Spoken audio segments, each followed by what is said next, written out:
निसंदेह मेरा मानना है कि जब तक हम लोग शिक्षा के क्षेत्र में बढ़ावा देंगे, जब तक शिक्षा को इनकरेज नहीं करेंगे, हमें लगता है कि हम उस झारखंड का निर्माण नहीं कर सकते हैं जिस झारखंड के निर्माण को लेकर इस राज्य को अलग किया गया है। इसलिए विधायक होने के नाते ये मैं मानता हूँ कि बहुत ही छोटा सा प्रयास है, लेकिन अगर हम लोग सभी माननीय अगर छोटा छोटा प्रयास करें तो इस राज्य में एक बहुत बड़ा बदलाव आएगा।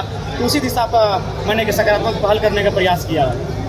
आपने कहा था कि अपने जो विधानसभा में जो जाने के बाद जो सैलरी आएगी, तो क्या ये उसी का स्वरूप है क्या? जी, जैसे कि वो मैंने जो कहा है कि हमारा जो 75% सैलरी होगा वो पब्लिक का जो नीड होगा, जहाँ लगेगी कि हमें पब्लिक को सपोर्ट करना चाहिए, पब्लिक सेक्टर में मैं उसे खर्च करूँगा, वो हम लोग परिस्थितियों के अनुसार आकलन करेंगे। जैसे इस बार हमने स्टूडेंट को दिया, तो नेक्स्ट टाइम हो सके, अभी खेती बाड़ी का दिन है तो हम लोग कुछ ऐसे किसानों का चयन करेंगे, कुछ ऐसे और माताओं का, महिलाओं का चयन करेंगे जिनके परिवार के शायद मुखिया आज ना है, तो उन लोग हम लोग सहयोग करेंगे। तो इस तरह पब्लिक सेक्टर में ये 75% प्रत्येक माह खर्च होंगे, वो अकॉर्डिंग समय के अनुसार हम लोग तय करेंगे कि कहाँ काम खर्च करेंगे। और जो नहीं पास किए उनके लिए भी कुछ आपने घोषणा की? मैंने घोषणा किया है कि अगर बच्चे जो मैट्रिक में, इंटर में फेल कर चुके हैं तो उनकी भी मैंने एक सूची बनाने को कहा है।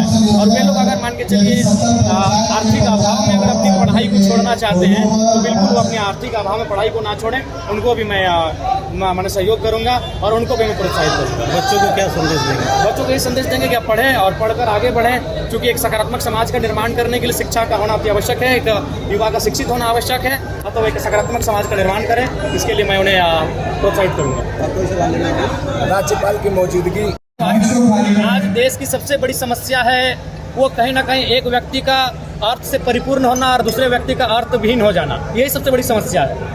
अगर हम करप्शन पे जाते हैं तो वो भी अर्थ पे डिपेंड करता है, हम किसी चीज़ पे जाके खड़े होते हैं तो वो अर्थ पे डिपेंड करता है। जब तक आर्थिक समानता नहीं आएगी तब तक इस देश में, इस राज्य में बदलाव नहीं आएगा। तो इसीलिए हमें लगता है कि इस राज्य के कॉरपोरेट, इस राज्य के ब्यूरोक्रेट्स, इस राज्य के माननीय, उनको चाहिए कि अपना जीवन को जनता के अकॉर्डिंग रखें, जनता को सुख दुख में साथ दें, तभी जाकर हम इस देश को बैलेंस कर सकते हैं।